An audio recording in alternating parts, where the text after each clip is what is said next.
कल 56वें कलश पर चर्चा की थी। कलश तो बहुत छोटा था, लेकिन निरंतर विचार किया जाए, निरंतर चिंतन किया जाए, ऐसा बड़े सीधे सपाट शब्दों में अमृतचंद्राचार्य ने कहा कि आत्मभाव आत्मा करता है, पर भाव पर करता है, आत्मा ही आत्मा का भाव है और पर का भाव पर है। बड़ा सीधा लेकिन बड़ा गहरा।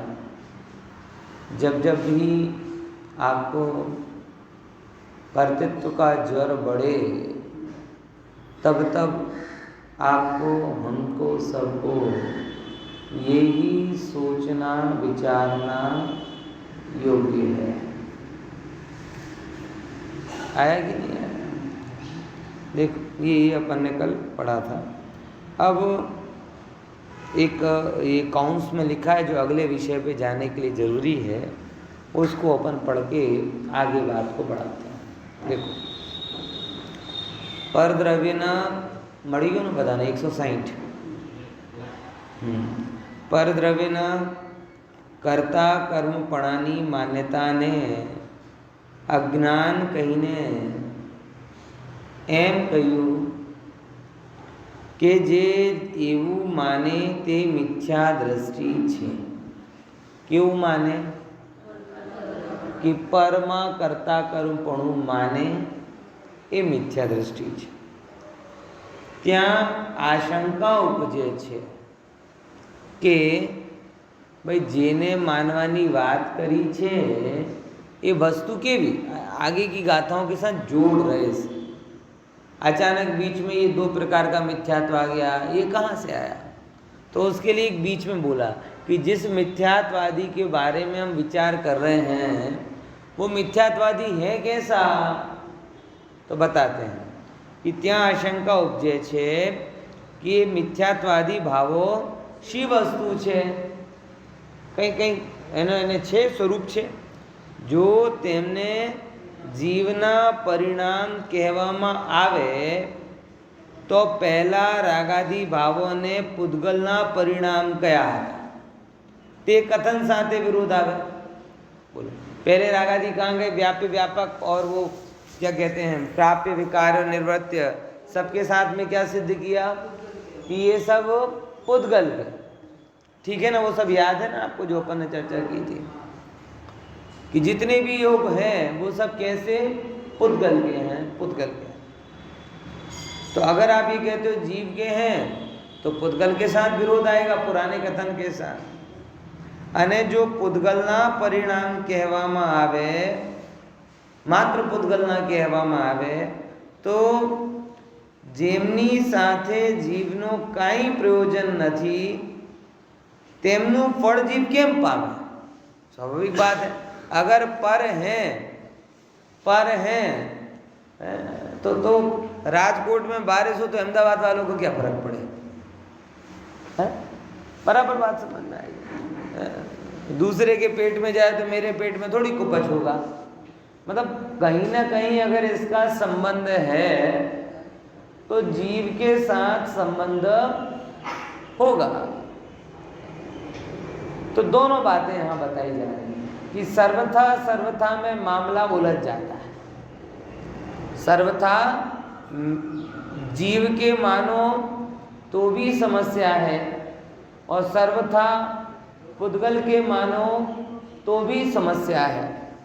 सर्वथा पुद्गल के मानने पर ये प्रश्न आता है कि जिनका जीव के साथ कोई कनेक्शन ही ना हो वो जीव को कैसे प्रॉब्लम में डाले।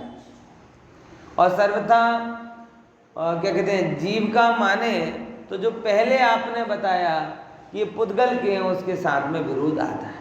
ये इतनी लाइन ख्याल में है। तो ये जीव के हैं कि पुद्गल के हैं ये बताने के लिए अब गाथा आगे की बताते हैं कि एक अपेक्षा से जीव के भी हैं और एक अपेक्षा से पुद्गल के भी हैं। देखो कौन कौन से। मिच्चित्तम पुणदुविहम, बोलो। जीवमजीवं तहेवर्णाणम्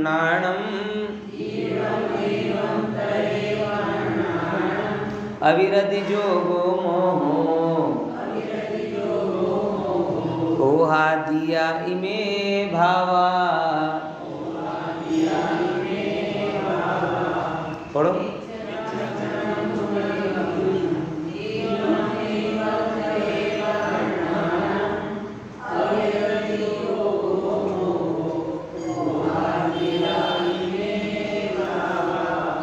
मिथ्यात्व जीव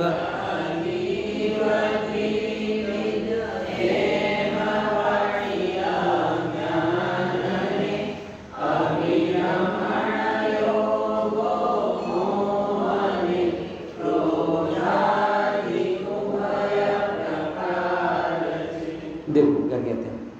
मिच्छतम, मिथ्यात्व भी पूर्णदुविहम, दो प्रकार का है। मिच्छतम पूर्णदुविहम, मिथ्यात्व भी कैसा है?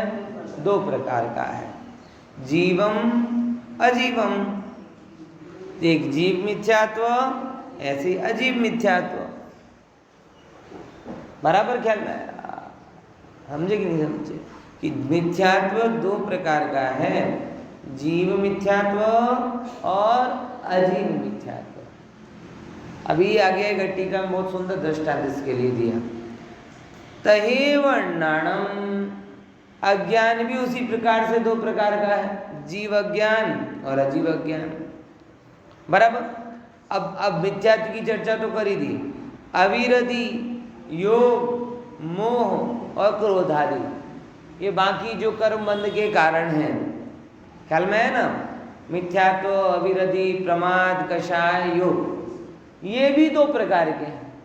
इमे भावा, ये भी दो प्रकार के हैं। पॉइंट समझ में आया? तो अब ये इसको अपन समझें कि हर चीज के दो दो भेद हो गए। जीव मिथ्यात्व, अजीव मिथ्यात्व, जीव अज्ञान, अजीव अज्ञान, जीव अविरति, अजीव अविरति, जीव योग, अजीव योग, जीव मोह, अजीव मोह, और जीव क्रोधादि और अजीव क्रोधादि। आ गया समझ में? सबके कितने कितने भेद हो रहे हैं? दो दो भेद हो रहे हैं। ये कैसे दो दो हो गए साहब? बोले ऐसे ही संबंध है, एक है ही नहीं इस रूप में। क्योंकि दो द्रव्य की मिलकर जब क्रियाएं हो रही हों, बराबर, तो दोनों का परिणमन अपने अपने में होगा। बराबर। और इसके लिए यहाँ पे जो दृष्टांत दिया बहुत अच्छा दिया, मैं सीधा उस दृष्टांत पे आना चाहता हूँ। देखो टीका में दिया है दृष्टांत, गाथार्थ पढ़ लेते हैं। वणी जे मिथ्यात्व कयु ते बे प्रकारे छे, जीव मिथ्यात्व અને અજીવ મિથ્યા। देखो सब टीका। અને એવી જ રીતે અજ્ઞાન, અવિરતિ, योग, मोह અને ક્રોધાદિ આ સર્વ ભાવો જીવ અને અજીવના ભેદથી બબ્બે પ્રકારે છે। दोनों बराबर। जैसे कभी आप किसी को कॉल करो तो अकेला एक का टाइम नहीं बिगड़ता, दोनों का ही बिगड़ता है। उसका टाइम उसका बिगड़ रहा है, तुम्हारा टाइम तुम्हारा, दोनों की बैटरी खत्म हो रही। उसके फ़ोन की बैटरी उसमें ख़त्म हो रही, तुम्हारे फ़ोन की बैटरी तुम्हारे में ख़त्म। बराबर। हर जगह वो डबल होता है।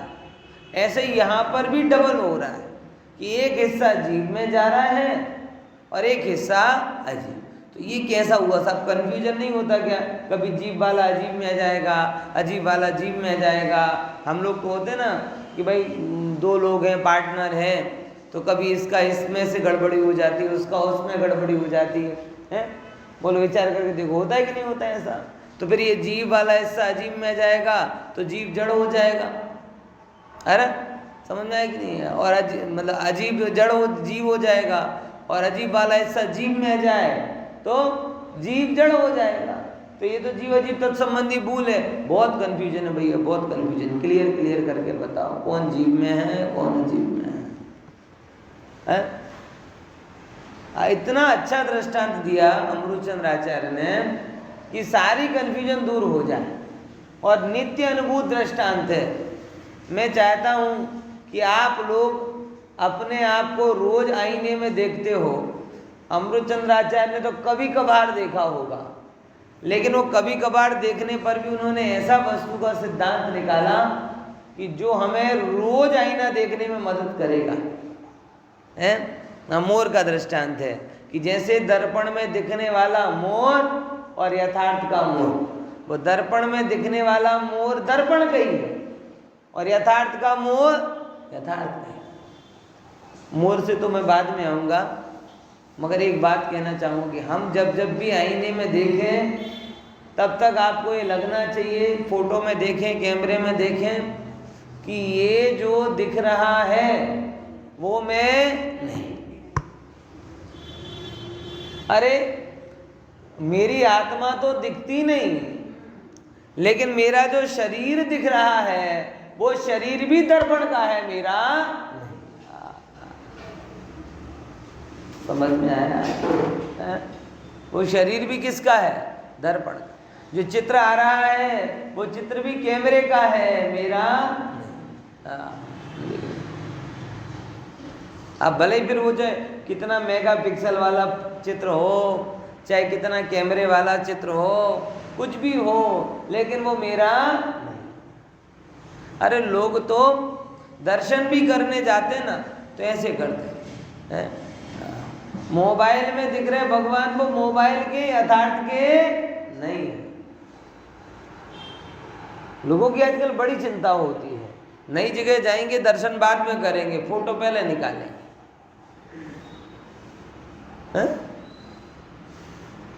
अरे भाई मतलब क्या है आपके, कहाँ तक बोले भाई, पहले समझो, तुम दर्शन करने जा रहे हो तो शांति से पहले देखकर आत्मा परमात्मा के एकत्व का प्रयास करो। फोटो बाद में भी चल जाएगी अगर जरूरत हो तो, ज्ञान कमजोर हो तो फोटो की जरूरत पड़ती है, ज्ञान कमजोर हो तो फोटो की जरूरत पड़ती।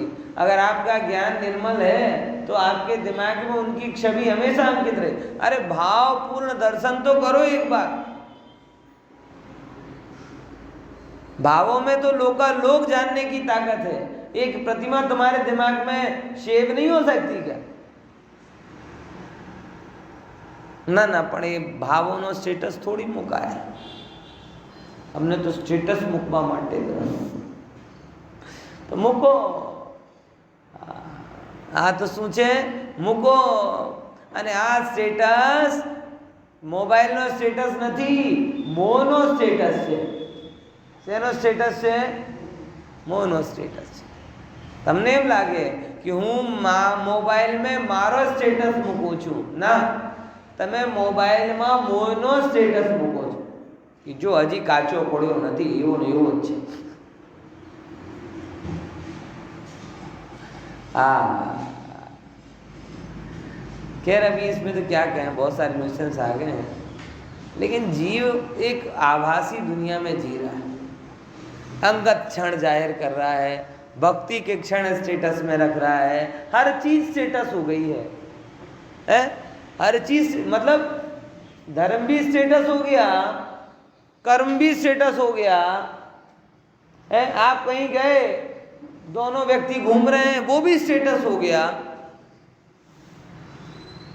हर चीज को जग जाहिर करने की पड़ी है?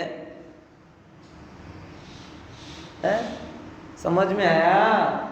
भाई थोड़ा विचार करो।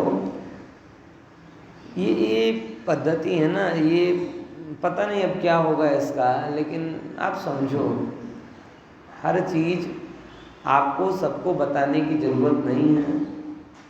आप अपने आप जानो, अपने में मस्त रहो। ये शोबिज बनने से कोई लाभ नहीं होता है। इसीलिए मैं बोल रहा हूँ, लोगों को लगता है कि मोबाइल पे अपना स्टेटस रख रहे हैं। खरेखर लोग जो भी ऐसा कर रहे हैं वो मोह का स्टेटस रख रहे हैं कि एवो ने एवो मोह छे, हजी हल्यो हम ऐसा भी नहीं कह रहे रिजिड, कोई अच्छी सूचना हो, कोई अच्छी बात हो रखो, ऐसा कोई अपन बांध के नहीं रख रहे हैं। लेकिन लोगों को नित्य कर्म लग गया, जैसे होता है ना देव पूजा, गुरु उपासना, सामायिक संयम तपा 6 आवश्यक होते ना, ऐसे एक अपना मोबाइल का एक आवश्यक हो गया। कौन सा? कि मोबाइल लिया तो उसमें एक आवश्यक तो ये भी है ना, व्हाट्सअप, फेसबुक, इंस्टा और उसके साथ स्टेटस, रील, ये सब आवश्यक कर्म है, नहीं तो मोबाइल नाराज हो जाए कि लेके तुमने कुछ किया ही नहीं। बताओ 6 आवश्यक पूरे करते हो ना। मुमुक्षु के 6 आवश्यक वो और मोही के 6 आवश्यक ये। समझ में आया? ठीक है, बहुत मतलब थोड़ा का बहुत जानना, ये एक विषय, एक बहुत गंभीर चिंतन। मतलब हमारा चिंतन किस दिशा में जा रहा है, हमें वो विचारना है। बाकी व्यक्ति का क्या करना है, व्यक्ति तो ठीक है, अरबों लोग कर रहे हैं ऐसा, तो आप कर रहे हो, उसमें कोई बड़ी बात नहीं। लेकिन मुद्दा ये कि डायरेक्शन कहाँ जा रहा है, ये डायरेक्शन कहाँ जा रहा है भाई? ये डायरेक्शन ठीक ठाक नहीं, बराबर ख्याल में आया कि नहीं आया? आत्म सन्मुख जीव, मतलब ये क्या कह रहे हैं, मैंने यहाँ पे बोला यहाँ के दृष्टांत से, कि जैसे दर्पण में दिखने वाला मोर का प्रतिबिंब दर्पण का ही है, मोर का नहीं, वैसे ये जो चित्रों में, प्रतिबिंब में, मोबाइल में, कैमरे में ये जो दिखाई दे रहा है, ये मेरा नहीं, उसका है। बराबर? और पहले जब लेते थे ना कि क्या कहते हैं, मतलब इतनी दृढ़ मैंने लोगों को देखा, जब कैमरा बहुत प्रचलित नहीं था ना, तो कोई किसी की फोटो निकालने जाए ना तो ऐसे कहते थे, अरे किसकी फोटो निकाल रहा हो, आत्मा तुम्हारे ज्ञान में आएगा नहीं और जड़ में हूँ नहीं, तो किसकी फोटो। मतलब अभी तो ये बहुत एक्सेप्टेंस हो गई है। पहले जब मैंने आंखों देखा है, जब थोड़ा बहुत भी कोई समझदार साधर्मी मुमुक्षु होता था ना, और अपनी बड़ी मुमुक्षु की भी जरूरत नहीं, दादा वगैरह की फोटो निकालने जाओ ना, मैं खुद बता रहा हूँ, दादा की कोई फोटो नहीं, मेरे दादा पंडित थे, फोटो नहीं उनकी कोई, तो मेरे सामने की बात है, फोटो निकलवाने, जब बात की दादा एक फोटो निकलवाने चलो ना, तब तो स्ट्रेट वहाँ जाना पड़ता था, फोटो स्टूडियो। तो क्या कहते, कितना सीधा सा उत्तर दिया जो मेरे दिमाग में आज भी अंकित है। एक कैसी बातें करता है, आत्मा की फोटो आती नहीं और शरीर में हूं नहीं, तो किसकी फोटो निकालेगा? तब तो इतनी बातें समझ में नहीं आती थी, दादा तो फेंकते रहते अपनी अपनी, जब पूछो उल्टे उल्टे उत्तर देते। लेकिन कितनी जेन्युइन बात कही थी, मतलब कितनी दृढ़ता थी। ये जड़ शरीर एकदम तुच्छ दिखाई देता था, समझ में आया? मतलब मुझे बड़ा आज वो याद आ रहा है, वो उनकी बात सहजता के साथ में, कितनी सहजता के साथ में कही थी उन्होंने बात, कि ये देखो, ये आत्मा तो दिखता नहीं और जड़ शरीर में हूं नहीं, तो तू फोटो निकाल के रखेगा किसको? है समझ में आया कि? अरे मोबाइल में जो दिख रहा है, कैमरे में जो दिख रहा है, वो मोबाइल का, कैमरे का, मेरा नहीं।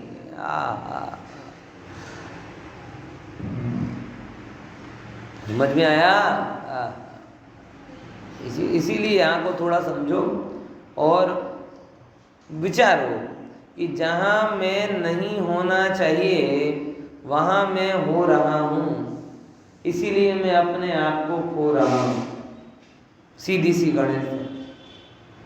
क्या बोला?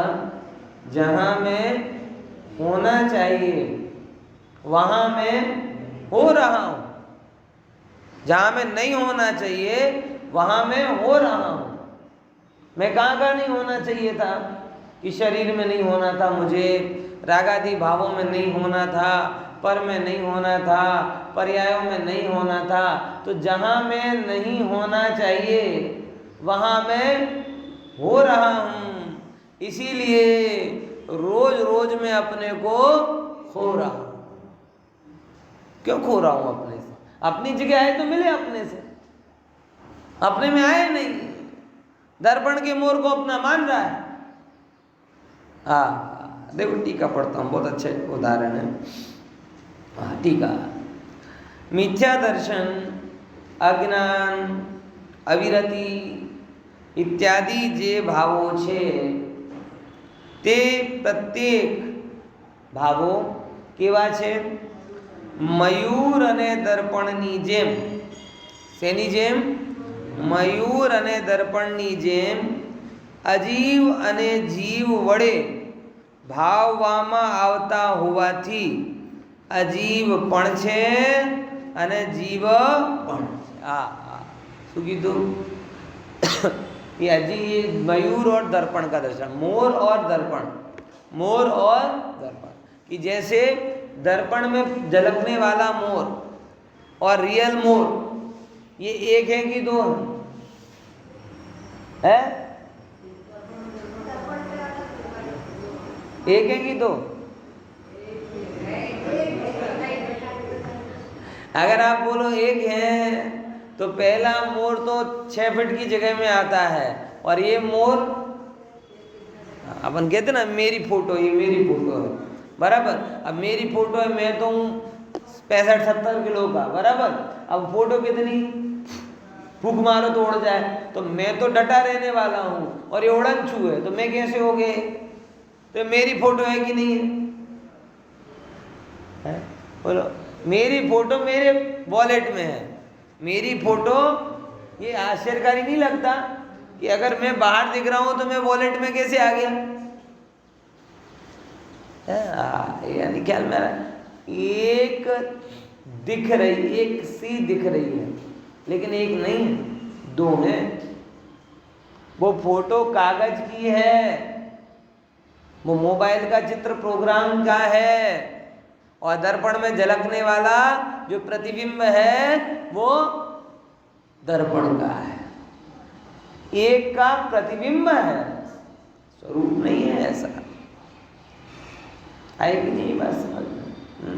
तो दो हैं, एक के दो रूप, एक तो यथार्थ और दूसरा उसका रिफ्लेक्शन। तो रिफ्लेक्शन में नहीं हूं, क्योंकि रिफ्लेक्शन अगर मैं हूं तो रिफ्लेक्शन तो मिट जाता है। फोटो को डिलीट किया तो ओहो मैं भी डिलीट हो जाऊंगा। बोलो क्या हुआ फिर? बोले दादा क्यों एक्सपायर हो गए? बोले कल इनकी फोटो डिलीट कर दी तो ये भी डिलीट हो गए। ऐसा थोड़ी होता, फोटो फोटो में है, मैं मेरे में हूं, तो ये दो अलग अलग चीजें। अब उस दृष्टांत को थोड़ा एलोबरेट करते हैं। देखो जेम घेरो, घेरो એટલે શું કહેવાય? ડાર્ક है ना? हाँ डार्क, बराबर नील हरित। જેમ ઘેરો વાદળી ડાર્ક जो ब्लू કલરનું છે, લીલો એટલે ગ્રીન કલરનું છે, પીળો येलो કલરનું છે, આદિ વર્ણરૂપ ભાવો કે જેઓ મોરના પોતાના સ્વભાવથી મોર વડે ભાવવામાં આવે છે। દ્રષ્ટાંત સમજ્યા? तेओ मोर ज छे। अब मोर को लिया, मोर क्यों लिया? बगुला क्यों नहीं लिया? हाँ कषाय भाव एक थोड़ी है, अतरंगी सतरंगी है वो। तो अगर एक एक बताना होता तो बगुला बता देते, हंस बता देते।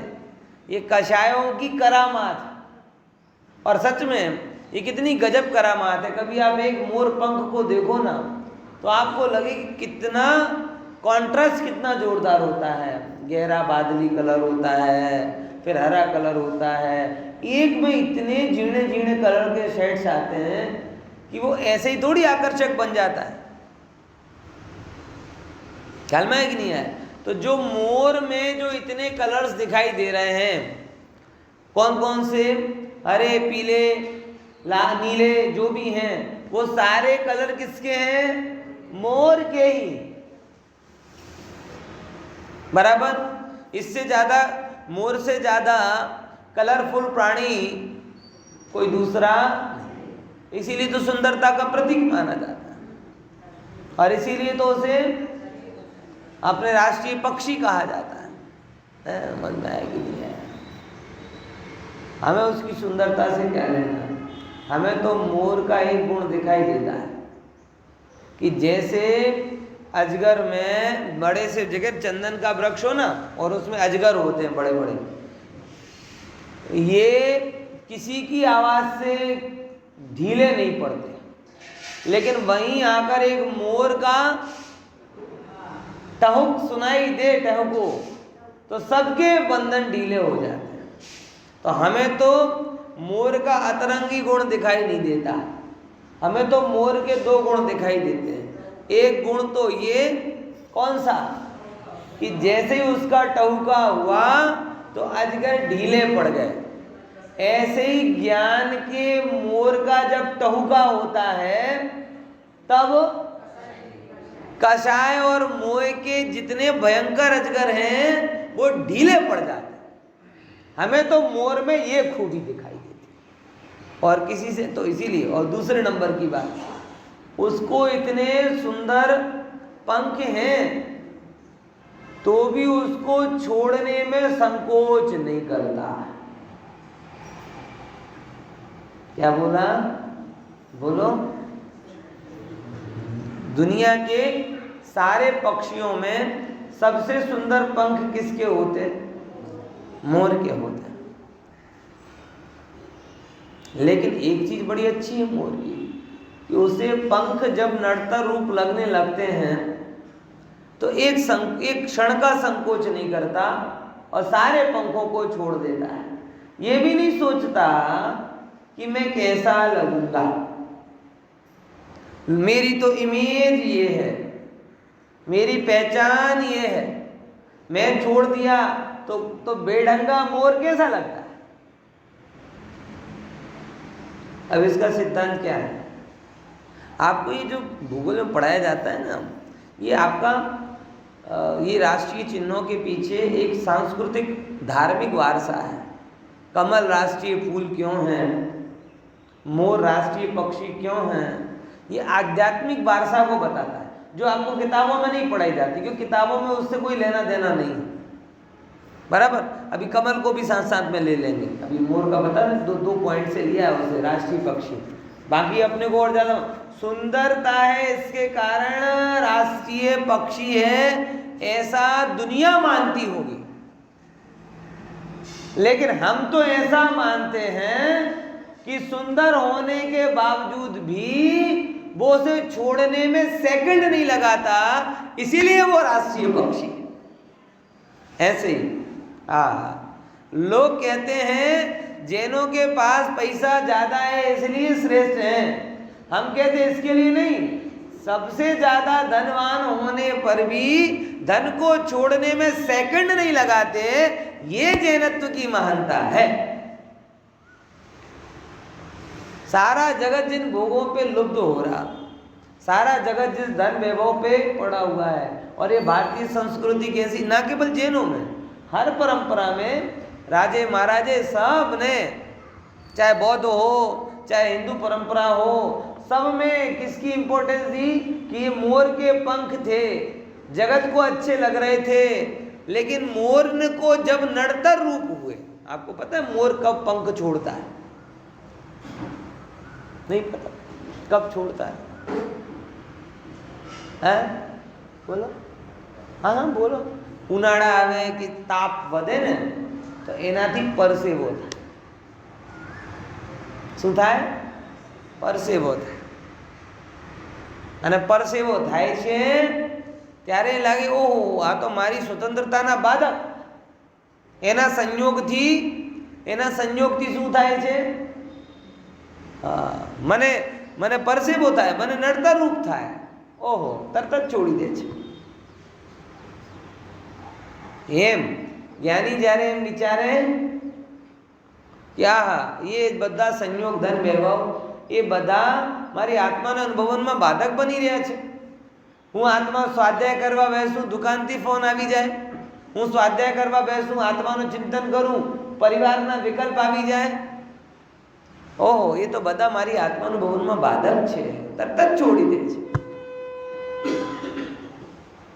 और एक और आपको भ्रांति बता दूं, आज मोर पुराण चल रहा है तो बता देता हूं। आपको लगता है कि बारिश होती है तो मोर नाचता है। सही है ना? सही है विनोद भाई ने सुना तो यही है। जंगल में मोर नाचा किसने देखा? नहीं, ऐसा नहीं। जीव विज्ञान क्या कहता है कि जब मोर के पंखों में पानी भरता है तो वो अपने पूरे पंखों को ऐसा खड़ा करके उस पानी को झटकता है।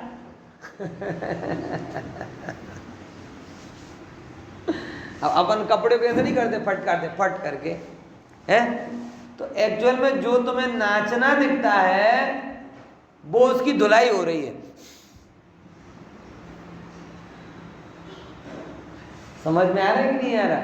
मैं मेरे घर की बात नहीं कर रहा और व्हाट्सएप की बात भी नहीं कर रहा, वो भी मुझे प्रिय नहीं है। बैठे बैठे गप्पे लगाऊं वो भी प्रिय नहीं। जो तथ्यात्मक बात बता रहा हूं, कौन सी? कि आपको लगता है कि मोर नाच रहा है और आपने कहावतें दे दी क्योंकि आपको उसका हलन चलन परिस्पंदन दिखाई दे रहा है। मोर नाच नहीं रहा, मोर अपने आप को निचोड़ रहा है, मोर अपने आप को सफाई कर रहा है। यही बात है, उसकी जो पीड़ा है ना, पीड़ा, विनाश की पीड़ा, उसको वो दूर कर रहा है। अब यही मुझे लगता है कि ज्ञानी तुम्हें दिख रहे होंगे कि भक्ति में नाच रहे। अरे ज्ञानी भक्ति में नाच नहीं रहे, वो राग जन्य पीड़ा को दूर कर रहे।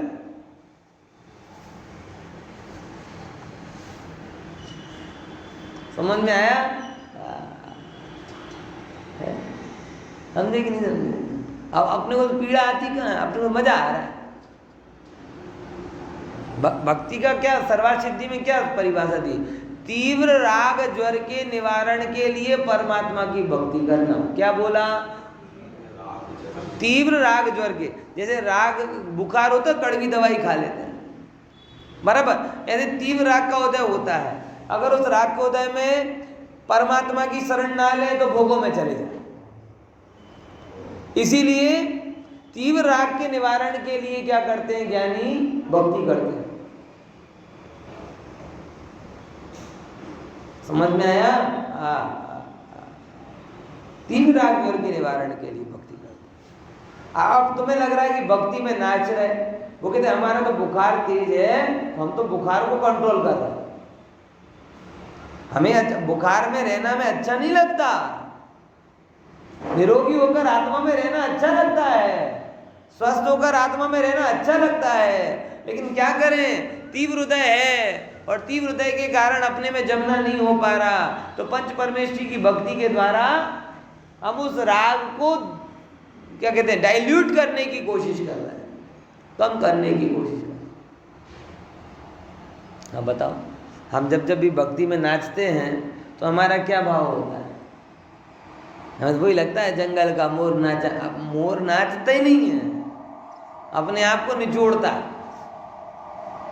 कोरा करता है। ऐसे ज्ञानी भक्ति में नाचता नहीं है, भ्रमित नहीं होता, वो अपने आप को कोरा करता है। तीव्र राग ज्वर है और अगर विषयों में चला गया तो गहरे दाग लग जाएंगे। समझ में आया?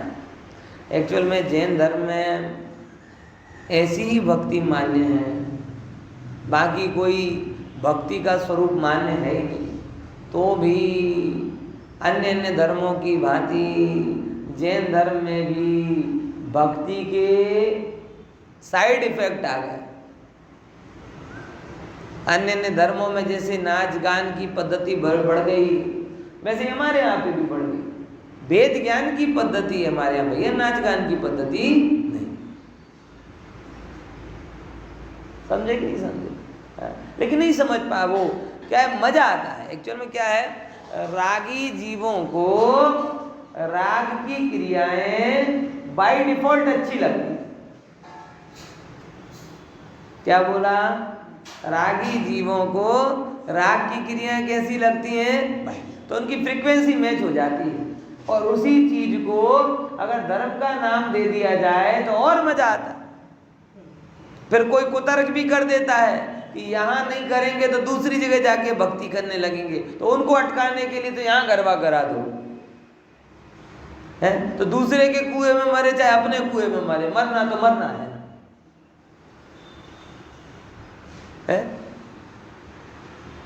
आई कि नहीं ये बात समझ में, क्या कहना चाह रहा हूं?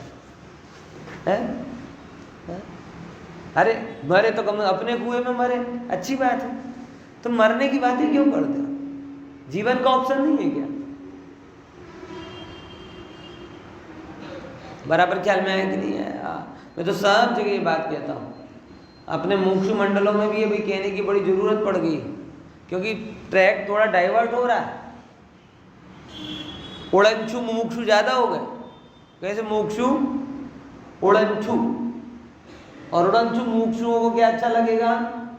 जो उड़ते उड़ते आते हैं पर्यूषण में, शिविर में, पंचकल्याणकों में, और आते हैं उड़ते आते और फिर छू हो जाते हैं। जो मुमुक्षु नहीं है वो कौन है? उड़नछू। उड़नछू को क्या अच्छा लगेगा? यही अच्छा लगेगा। गलत मत समझना, लेकिन बहुत विचार करके कह रहा हूं। स्वाध्याय ये आपको प्रिय कब लगेगा? जब आप जमोगे। बहुत मनोवैज्ञानिक, मैं किसी पे भी कमेंट्स नहीं करता, व्यक्तिगत कमेंट्स करना मेरी, मैं एक मानसिकता पर बात करता हूँ, मैं कॉज इफेक्ट पर बात करता हूँ, और उस पर आप गहराई से समझ लो। जो व्यक्ति स्वाध्याय में जमता नहीं है ना, उसकी वृत्ति कौन सी है? उड़नछू। और उड़नछू व्यक्ति वाला, जो वृत्ति वाला जीव है, स्वाभाविक रूप से राग का प्रिय है उसे, तो उसे धर्म भी कौन सा धर्म अच्छा लगेगा? रागमयी धर्म अच्छा लगेगा उसे। ये बैजी समझ क्या बैठे बैठे, मतलब आप देखो, मैं कई देखता हूँ जो दर्शन करने वाले आते हैं, बहुत सारे लोग हैं, माता क्या बोलते रहते हैं, बोलते रहते हैं, बोलते रहते हैं। धर्म करो कुछ, अब अष्टांगिका चल रही, का विधान करवा देते, पूजन वूजन करवा देते, क्या क्या ये सब एक चीज है। मतलब वो स्वाध्याय को ज्ञान का साधन मानते, विशुद्धता का साधन नहीं मानते, बराबर भक्ति को धर्म मानते। अरे भाई समझो, स्वाध्याय ज्ञान का साधन बाद में है, विशुद्धता का साधन पहले, और विशुद्धता मोक्ष मार्ग में अभिप्रेत है, और राग से अशुद्धता बढ़ती और ज्ञान से विशुद्धता बढ़ती।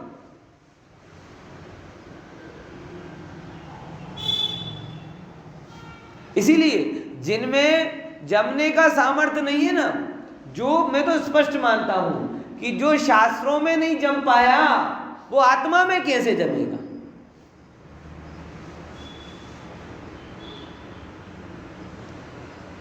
सीधी सी बात है।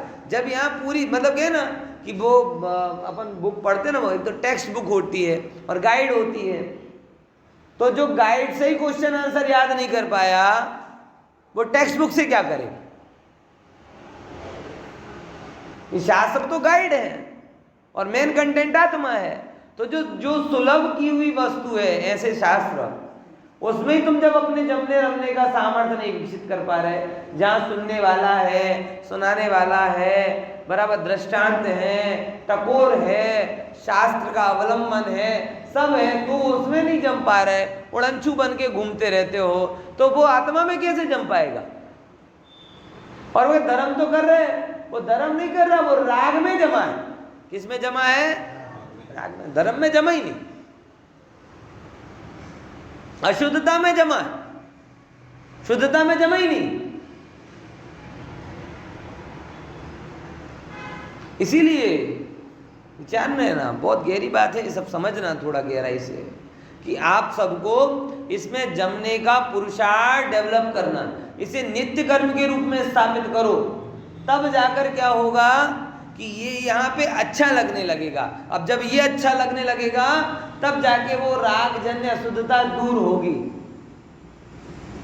उड़नछू लोगों को राग ही प्रिय आएगा, उनको लगेगा वो धर्म कर रहे हैं, लेकिन वो भूल में है, वो धर्म हुआ ही नहीं, उनको राग ही प्रिय था।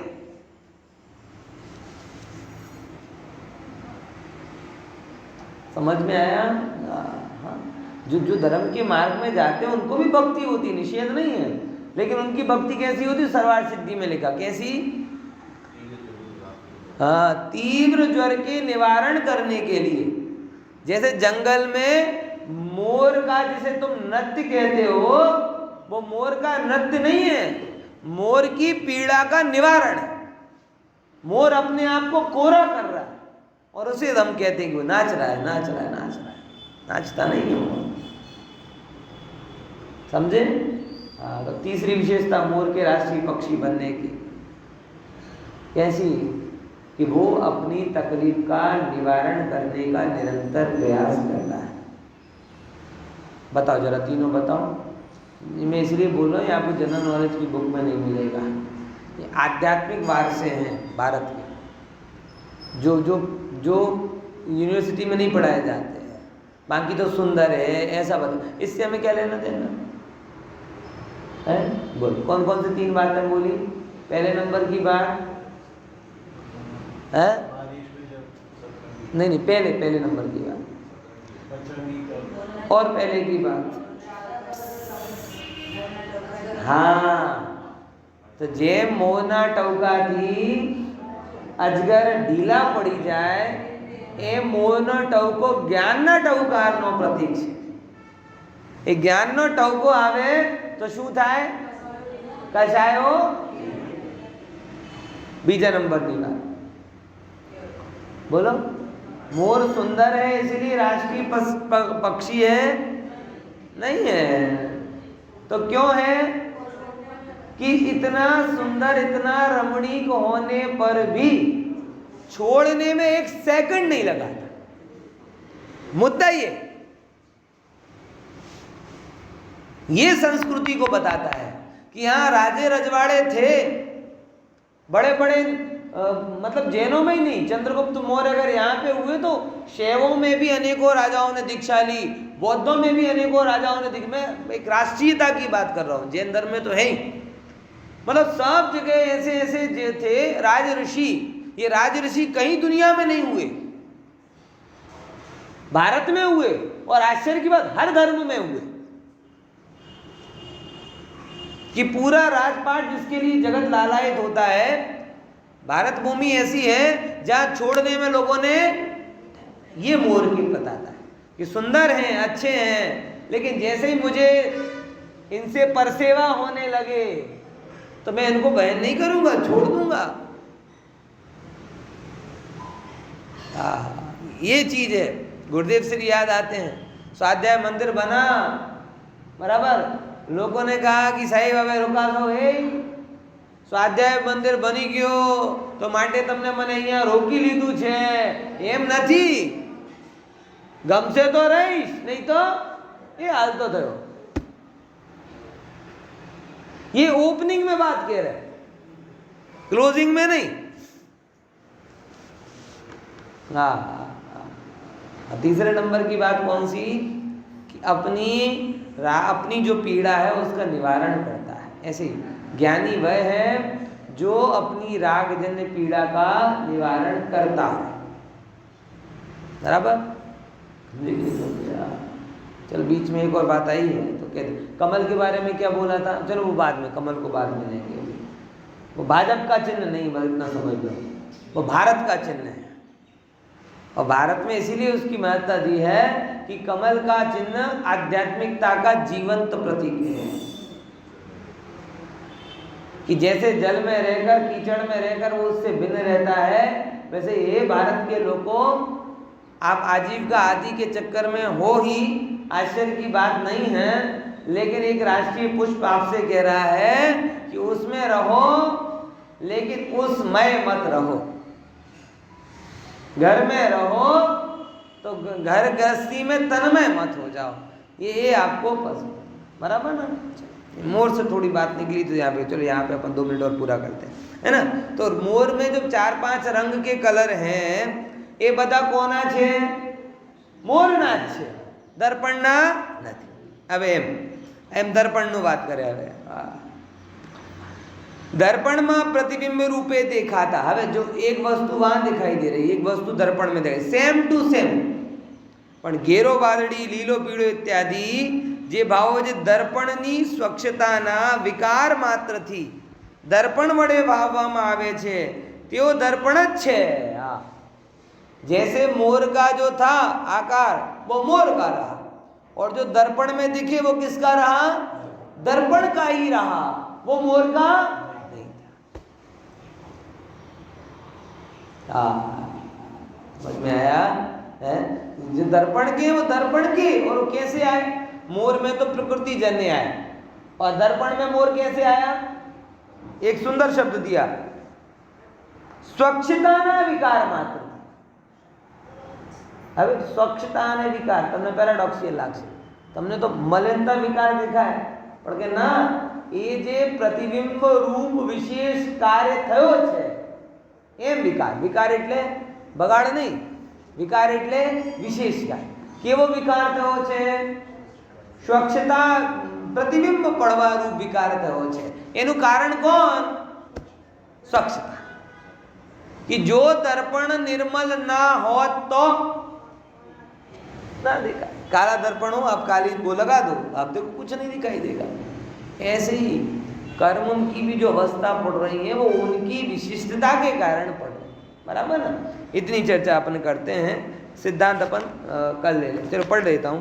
तेवी ज रीते मिथ्या दर्शन, अज्ञान, अविरति इत्यादि भावो કે જેઓ અજીવના પોતાના દ્રવ્ય સ્વભાવથી अजीब बड़े भावવામાં આવે છે. बोलो, अजीब ना द्रव्य स्वभाव की उन पुद्गल परमाणुओं का ऐसा स्वभाव है कि वो मिथ्या विरति आदि रूप परिणमित होते हैं. बराबर? અને મિથ્યા દર્શન, અજ્ઞાન, વિરતિ ઇત્યાદि ભાવો કે જેઓ ચેતનના વિકાર માત્રથી જીવ બળે ભાવવામાં આવે છે. એ જ વસ્તુ પુદ્ગલમાં પણ છે, એ જ વસ્તુ જીવમાં જીવની નિર્મલતાને લીધે છે અને પુદ્ગલમાં પુદ્ગલની પ્રકૃતિને લીધે છે. પણ બંને જેમ દર્પણ અને મોર, બંનેના જે છે ને યથાર્થ મોર ને દર્પણનો મોર એ એક નથી, એમ મિથ્યાત્વાદી ભાવ અને જીવના ભાવ એ પણ એક નથી. જીવમાં થાય જીવના અને પુદ્ગલમાં થાય. બરાબર? આટલી ચર્ચા આપણે રાખી. કાલે જેમ કે તમને ખબર જ હશે, બધા લોકો કદાચ મને ત્યાં મળશો જ.